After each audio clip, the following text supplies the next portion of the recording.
afraid of the inmates? I keep this facility safe every single day. Anibal Navarro's co-conspirators agreed to cooperate with federal investigators long before this moment.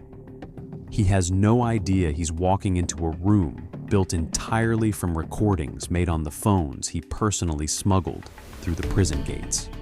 Dealing with 3,800 inmates who would kill me if they had the chance. You smuggled drugs and cell phones for inmate Martin Gomez, who used them to coordinate criminal activity inside and outside the prison. These people are gang members. They threaten our...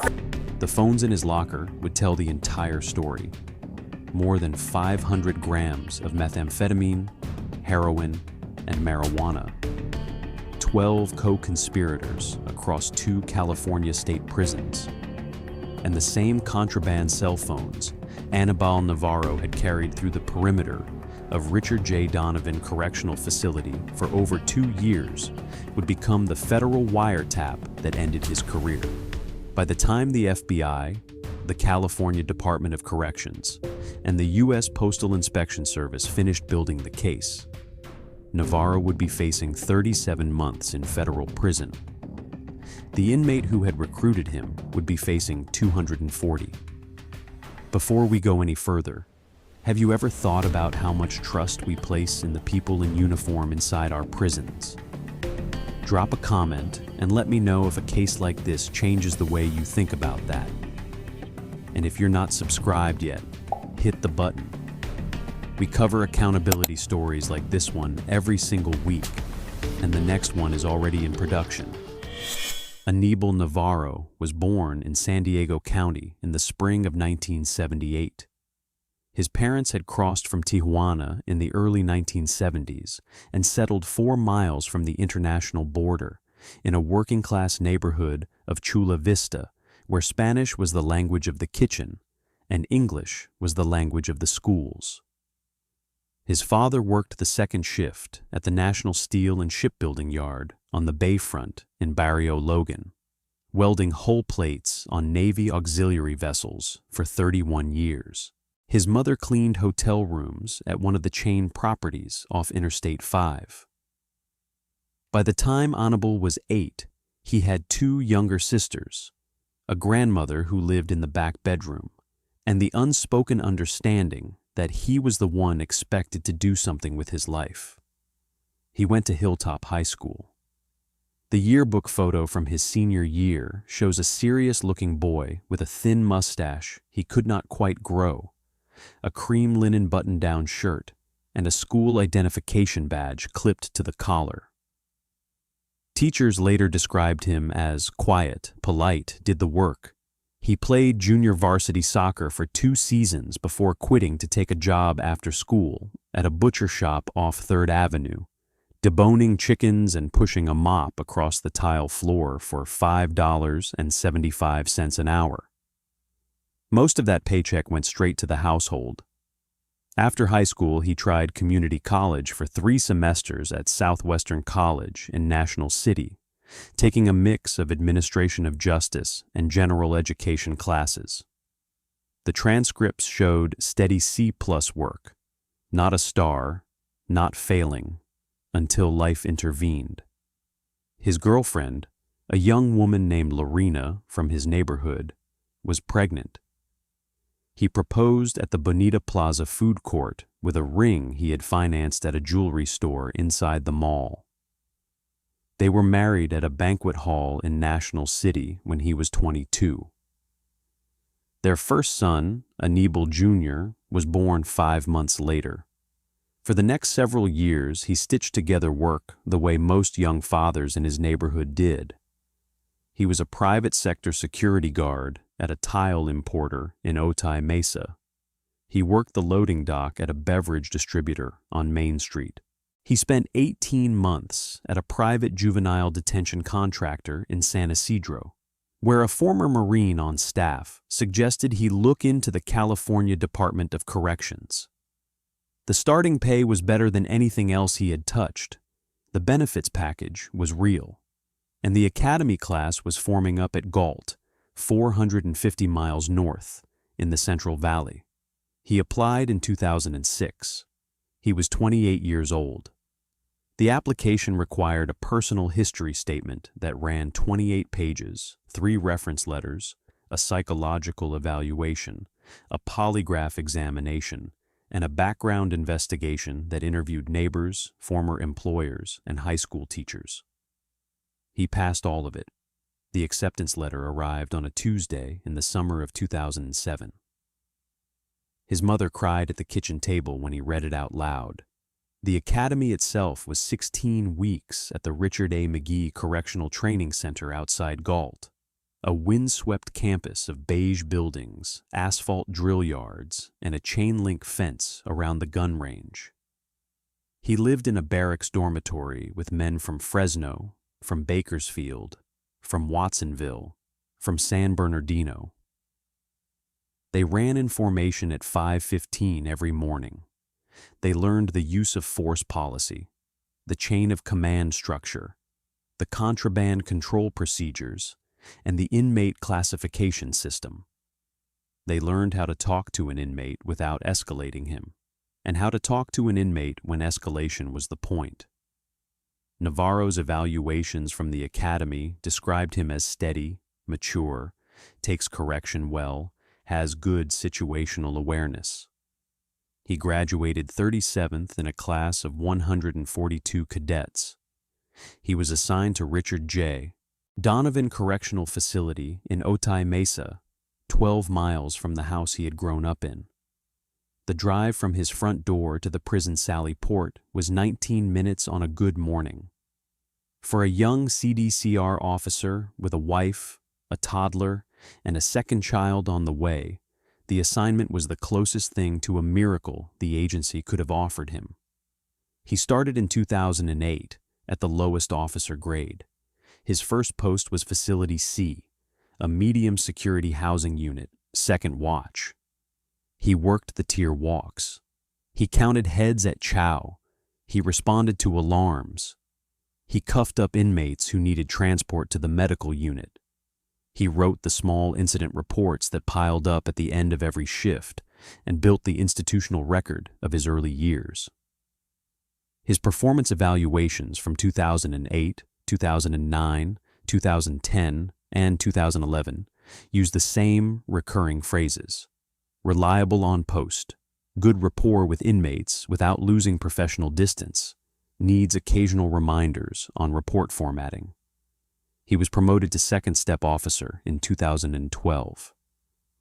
By the time the conspiracy that would end his career began to form, Anibal Navarro had been a sworn California State Correctional Officer for almost a decade. He had 2 sons, a mortgage on a small stucco house in eastern Chula Vista, 2 car payments, a credit card balance that fluctuated between $3,000 and $7,000, a wife who worked part-time at a dental office, and the ordinary financial pressure of raising a family in San Diego County on a public sector salary.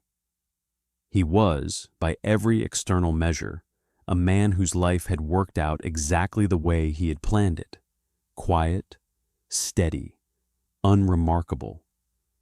That was the man Martin Gomez was looking for. To understand what happened inside Richard J. Donovan Correctional Facility, you have to first understand what the place is. Richard J. Donovan, known internally as RJD, sits on a 1,000-acre site in Otay Mesa, 4 miles north of the international border with Mexico.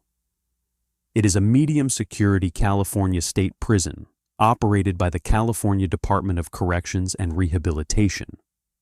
The facility opened in 1987 and was named for a former state assemblyman from San Diego. It houses approximately 3,800 male inmates across 5 distinct housing facilities arranged behind a double perimeter fence, a sally port, 4 guard towers, and a continuous concertina line. At any given hour, between 600 and 700 uniformed correctional officers, sergeants, lieutenants, and captains are working somewhere on that footprint.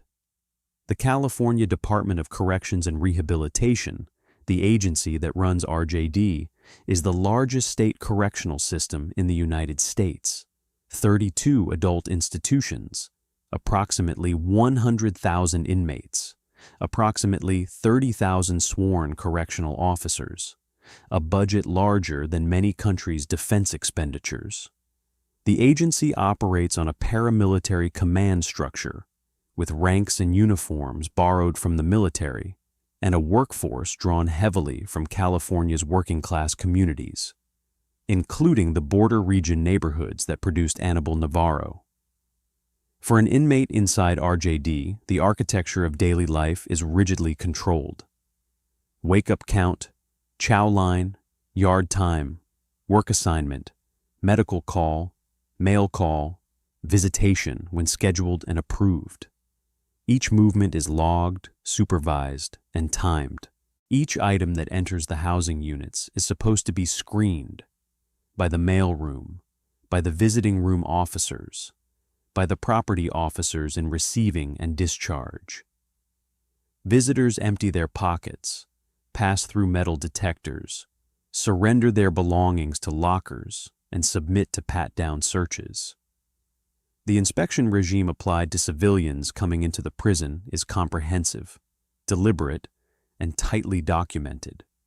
The inspection regime applied to uniformed CDCR staff is not. This is not a secret. It is a structural feature of how American state correctional systems function. Officers report to work with their lunch coolers, their personal cell phones, their duffel bags, their water bottles, their cigarettes if they smoke, their reading material, and the ordinary contents of a working person's day. They walk through the staff entrance. They show their identification card. They are observed, sometimes scanned by a wand, and sometimes, depending on the facility, the captain on duty, the day of the week, subjected to a random bag check. They are not strip-searched. Their personal items are not cataloged. Their cell phones are not interrogated. The trust extended to a uniformed CDCR officer entering and exiting his post every shift is, of necessity, broader than the trust extended to any civilian. That structural trust is the vulnerability every prison contraband conspiracy in the United States is built on. It is the gap between what the system is supposed to do and what the system can actually verify. Inmates know this gap exists. Inmate ringleaders know exactly how wide it is. And inmate ringleaders with time, criminal experience, and a contraband cell phone in their cell are continuously scanning the officer ranks for the right financial profile to convert that structural trust into operational supply. Martin Gomez had a contraband cell phone in his cell. He had time. He had criminal experience, and he had been watching Anibal Navarro for months. It began by Navarro's later admission to federal investigators with a conversation in a corridor. Sometime in 2015, while Navarro was working his regular rotation on a housing unit at RJD, the inmate Martin Gomez fell into step beside him.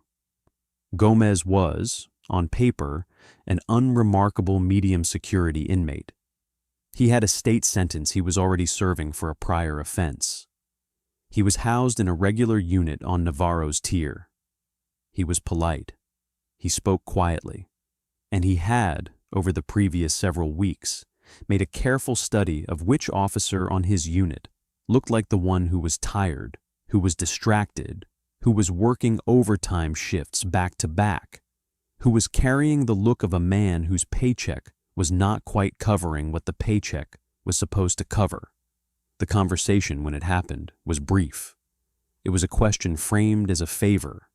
It was a number framed as a gift. It was an invitation framed as an opportunity. Gomez told Navarro that he could make some extra money, $1,000, sometimes $2,000, for a small thing, just bringing in a phone. That was it. Just a phone. The phone was already going to come in one way or another. Gomez was just offering Navarro the chance to be the one who brought it. Navarro did not say yes that day. He did not say yes the next week. He went home, ate dinner with his sons, paid his bills, looked at the credit card statement, looked at the second mortgage paperwork on the kitchen counter, looked at the orthodontist's quote for Anibal Jr., and went back to work. He said yes within the month. The first delivery was, exactly as Gomez had promised, a single contraband cell phone, a small Android device with a prepaid SIM card. Navarro met an outside contact in the parking lot of a strip mall off Otay Mesa Road. The contact handed him a brown paper lunch sack. Inside the sack was the phone, a charger, and an envelope with $1,100 in 20s and 50s. Navarro put the sack inside his lunch cooler, under a Tupperware container of rice and beans his wife had packed for him that morning. He drove to RJD. He passed through the Sally Port at the staff entrance. He showed his identification. He nodded to the officer at the desk. He carried the cooler through the metal detector arch. The arch did not beep. No one searched the cooler. No one looked at him twice. He delivered the phone, that afternoon, to a designated inmate on Gomez's unit during a routine cell search rotation that he himself had been assigned to conduct. The delivery took 6 seconds. He went home that night with $1,100 in his wallet that no one in his household knew about. The second delivery came 2 weeks later. Another phone, another paper sack, another envelope. This time, the envelope held $1,500. By the third delivery, the contents of the sack had changed. The phone was still there. But now there were also small vacuum-sealed bricks of a white crystalline substance, about the size of a deck of cards each. The substance, federal investigators would later confirm, was methamphetamine. The first drug delivery weighed approximately 14 grams. Navarro did not refuse. He did not ask Gomez, through the intermediaries, whether the scope of the arrangement had changed. He carried the meth in through the Sally Port the same way he had carried the phones. The cooler was not searched. The arch did not beep. The officer at the duty log waved him through with the same nod the officer had used every morning for 9 years. The pattern, once established, escalated steadily over the next 2 years. The phones kept coming. The drugs kept coming. The varieties expanded. Methamphetamine, heroin in small balloons wrapped in plastic, marijuana vacuum-packed to control the smell, loose-leaf tobacco, which inside a California state prison carried a contraband premium roughly 20 times its outside value. The delivery cadence settled into a rhythm of roughly 1 to 2 pickups per week. The payment stayed in the $1,100 to $2,000 range. Over the full span of the conspiracy, federal prosecutors would later document that Navarro personally smuggled more than 500 grams of controlled substances through the RJD perimeter, plus an undisclosed number of contraband cell phones and an estimated several pounds of tobacco. The mechanical execution was, by his own later description, almost boring. He picked up the package from an outside contact. Usually a woman in her 30s, sometimes a younger man, always different cars, always parking lots within 10 miles of the facility. He drove to the prison. He carried the package through the staff entrance inside his lunch cooler, inside his backpack, occasionally inside the cargo pocket of his uniform pants. He delivered the contents to one of 3 or 4 designated inmates inside the housing units during routine duties. He went home. He hid the cash in a coffee can in his garage, inside the spare tire compartment of his truck, occasionally in a shoebox in the closet behind the suitcases. He kept his wife and sons in the dark. He kept his shift colleagues in the dark. He kept the duty captain in the dark. The only people who knew what he was doing were the inmates he was delivering to, the outside accomplices handing him the packages, and Martin Gomez, who by 2017 was no longer at RJD at all. That was, in the operational architecture of the case, the moment the conspiracy proved how dangerous it actually was. In 2017, the California Department of Corrections and Rehabilitation transferred Martin Gomez out of Richard J. Donovan to a different state prison in Los Angeles County. The transfer was administrative, routine, unrelated to any suspicion that he was running a contraband network. CDCR moves inmates between facilities continuously for capacity reasons, classification reasons, medical reasons, and security reasons. Gomez was simply rotated north. The network did not stop. The network did not even pause. From his cell in Los Angeles, using the same model of contraband cell phone that Navarro had been bringing into RJD, Gomez kept directing the operation. He coordinated outside suppliers. He arranged the meeting points. He told Navarro which inmate at RJD was supposed to receive which package. He managed the financial flows. He resolved disputes between distributors. He recruited replacement intermediaries when his outside accomplices became unreliable.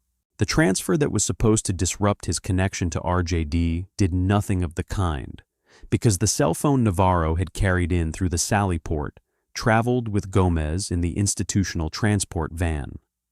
The supply chain Navarro was supporting had become, in functional terms, geography independent. It did not matter where Gomez physically sat. It mattered only that Gomez had a phone, and that Navarro continued to bring the phones in. The break did not come from inside RJD. It did not come from a colleague who noticed something. It did not come from a tip. It did not come from a cell block fight in which the drugs were traced. It came from somewhere none of the conspirators had thought to be afraid of. It came from the phone itself. By 2017, the FBI's San Diego field office had opened a federal narcotics investigation into a contraband supply network operating across multiple California state prisons. The investigation was not initially targeting Anibal Navarro. It was not, initially, targeting Richard J. Donovan. It was targeting a pattern. Several state prison inmate networks were known to be coordinating outside operations through contraband cell phones, and the federal interest was in mapping the architecture. The Bureau pulled in the California Department of Corrections and Rehabilitation's Office of Internal Affairs, the CDCR Investigative Service Unit, and the United States Postal Inspection Service, the last because investigators suspected some portion of the contraband supply chain was running through the mail. The single most powerful evidentiary tool the federal government has in this category of case is the federal wiretap.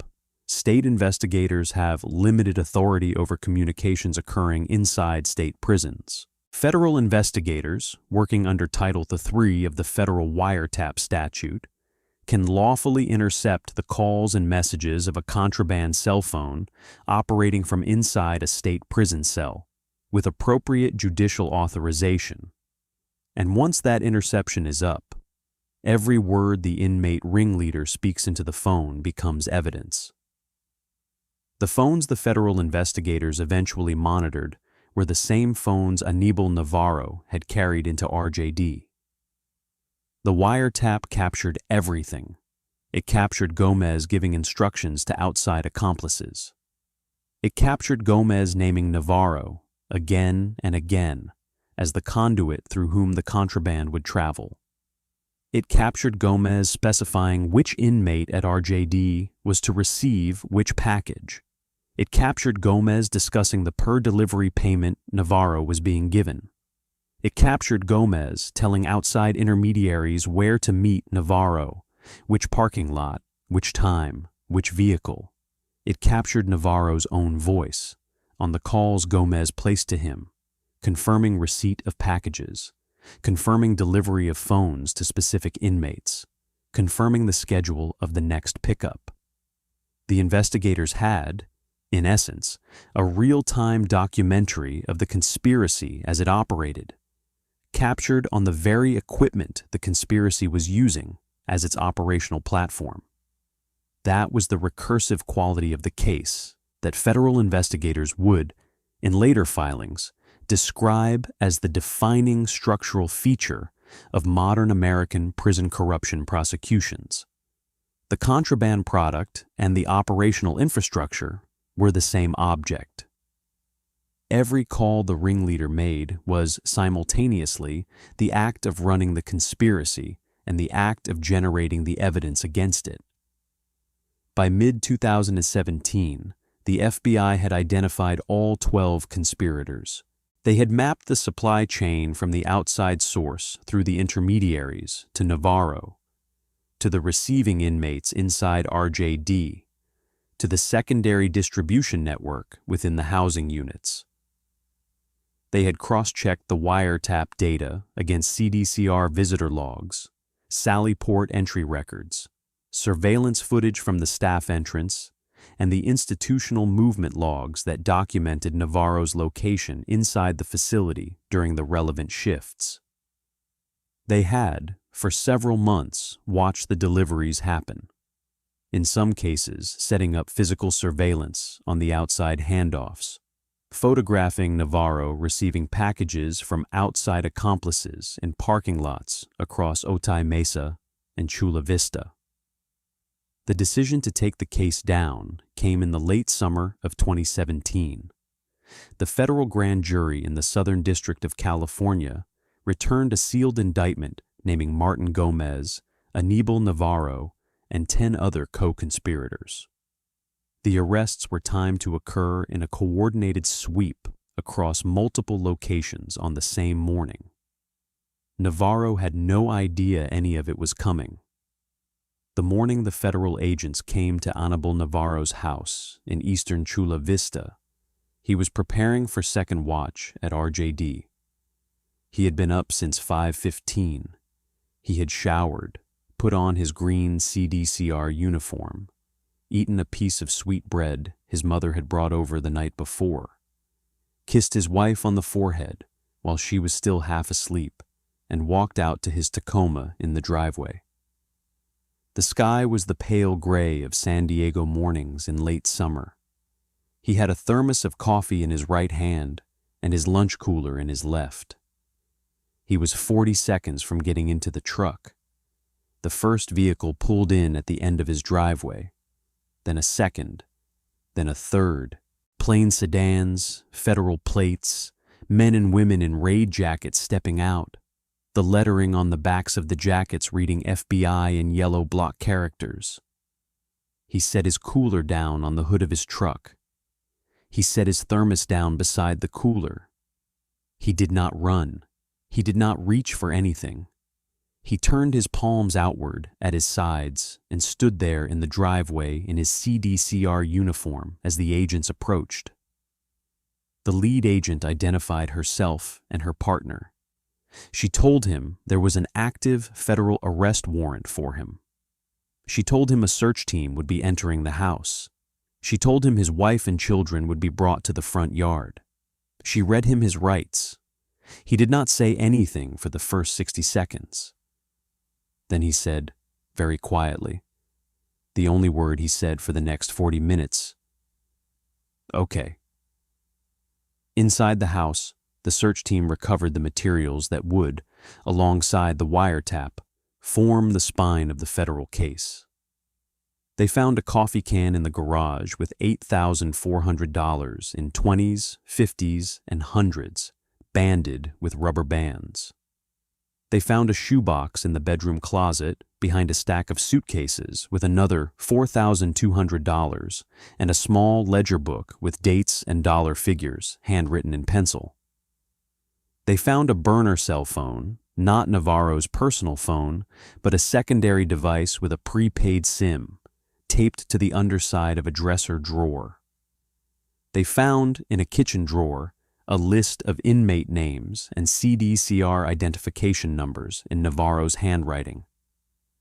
They found, in his work locker at RJD when they searched it later that morning, a single contraband cell phone that had not yet been delivered, wedged inside a hollowed-out paperback novel.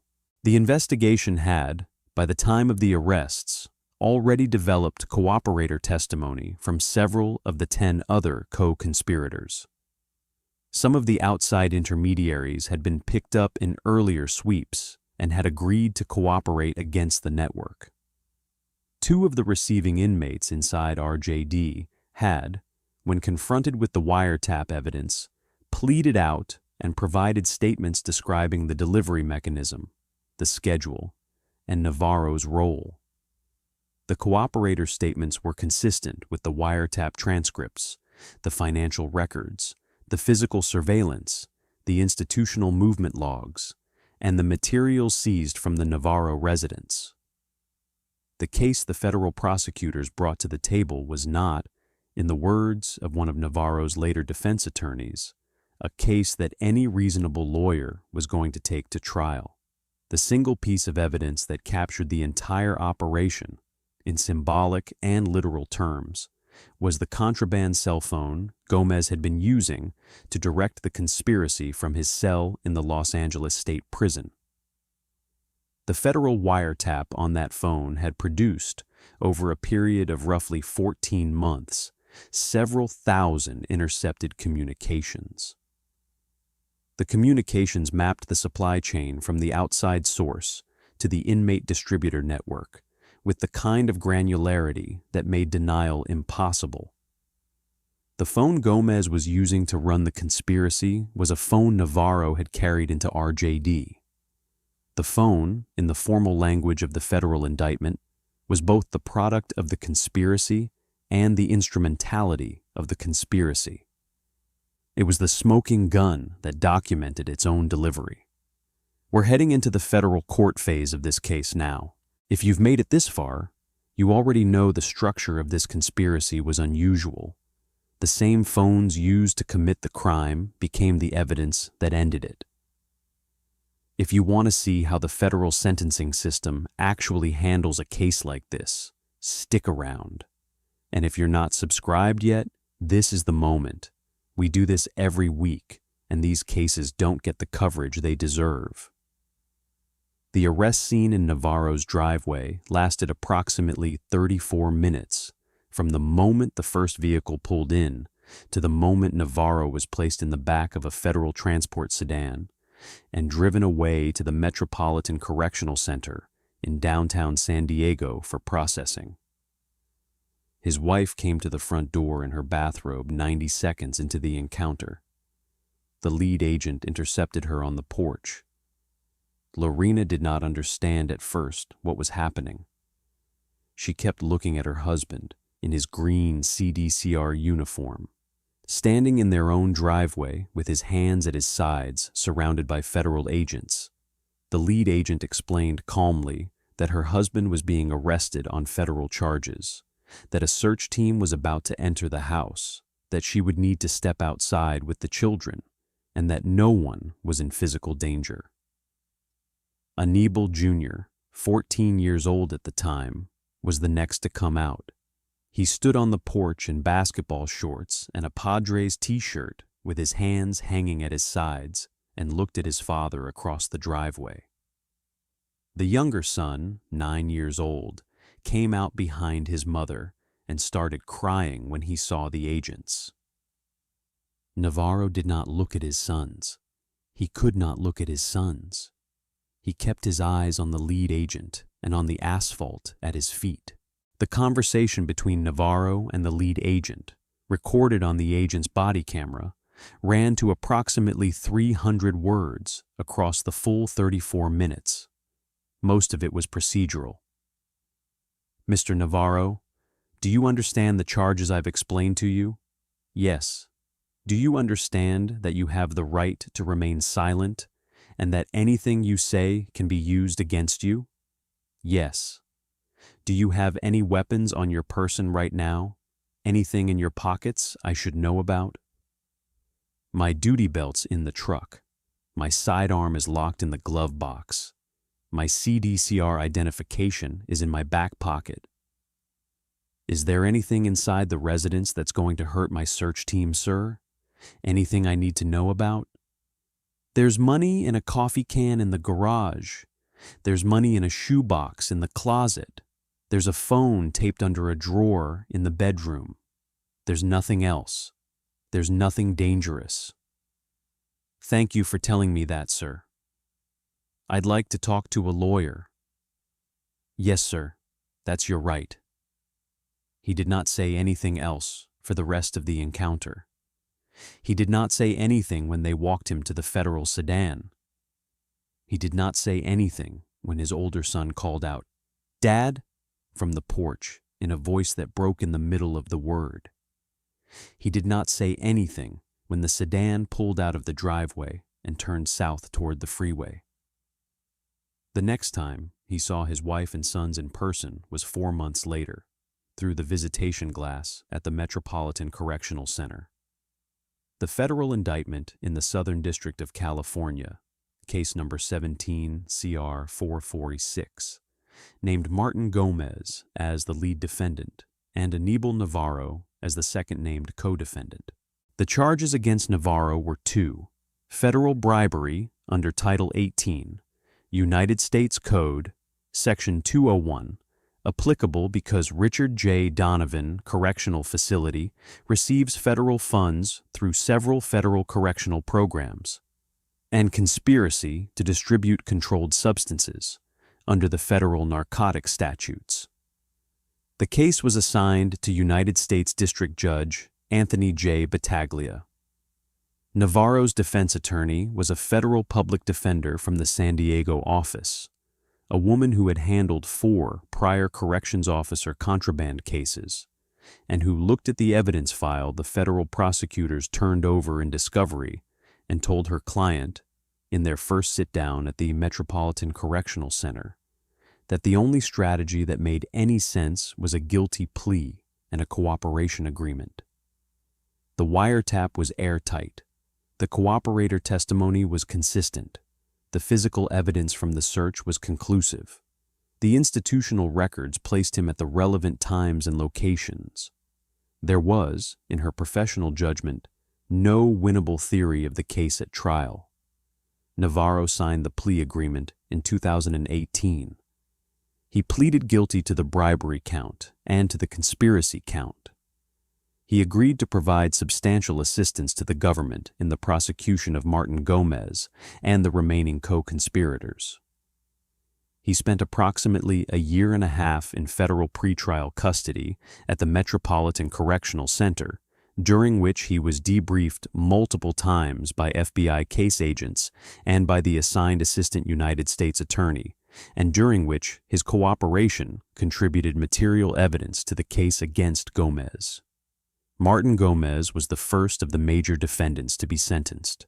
In September of 2019, Judge Battaglia sentenced Gomez to 240 months in federal prison, 20 years, to be served consecutively with the state sentence Gomez was already serving. The federal sentencing guidelines applied to Gomez's leadership role in a multi-defendant drug trafficking conspiracy involving more than 500 grams of methamphetamine and an extensive cell phone-based command and control infrastructure, produced a range from which the court selected a term at the lower end. The remaining 9 co-conspirators were sentenced over the following 2 years, with terms ranging from probation for the most peripheral intermediaries to multi-year sentences for the inmate distributor network inside RJD. Anibal Navarro's sentencing hearing was held on January 13, 2022, in the Edward J. Schwartz United States Courthouse on Front Street in downtown San Diego. The hearing began at 10:30 in the morning. Judge Battaglia presided. The Assistant United States Attorney summarized the offense conduct, the cooperation Navarro had provided, the impact on the institutional security of Richard J. Donovan, and the broader public safety harm of a corrections officer who had personally smuggled more than 500 grams of methamphetamine, heroin, and marijuana through the perimeter of a state prison housing nearly 4,000 inmates. The defense attorney spoke about Navarro's family circumstances, his nearly decade-long career of unblemished service prior to the offense, the targeted recruitment he had been subjected to by Gomez, and his substantial cooperation with the federal investigation. Navarro himself was given the opportunity to address the court. He stood at the lectern in a county jail jumpsuit with his hands cuffed in front of him. He read from a single sheet of paper. He apologized to his wife. He apologized to his sons. He apologized to his parents. He apologized to the men and women of the California Department of Corrections and Rehabilitation, in whose uniform he had worked for almost a decade and which he had brought disgrace upon.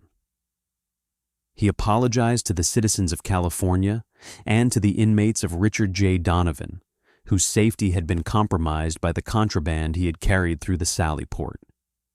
He said he had no excuse. He said he had made decisions he could not undo. He said he was prepared to accept whatever sentence the court imposed.